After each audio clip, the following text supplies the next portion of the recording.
মেরে তোর গাঁড় ভেঙে দেবো বোকাচোদা। কেন বাবা, আমি কি করলাম? তুই বাড়া চুল খাড়া করেছিস কেন? এই বয়সে তোর স্টাইল মারা হচ্ছে? আমি চুল খাড়া করিনি, এমনি এমনি খাড়া হয়ে গেছে। আরে মানে এমনি এমনি মানে এমনি এমনি আবার কারো চুল খাড়া হয়? আমি তেল মেখে চান করতে গেছি, এসে দেখি না চুলটা খাড়া হয়ে গেছে। তুই কি এমন তেল মেখেছিস রে তোর চুলটা এরকম খাড়া হয়ে গেছে? কেন? ওই তো ড্রেসিং টেবিলের কাছে ওই তেলটা।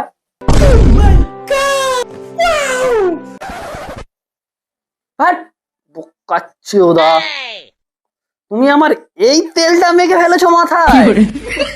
এই জন্য বাবা তোমার ওইটার মতো আমার চুলটা খাড়া হয়ে গেছে।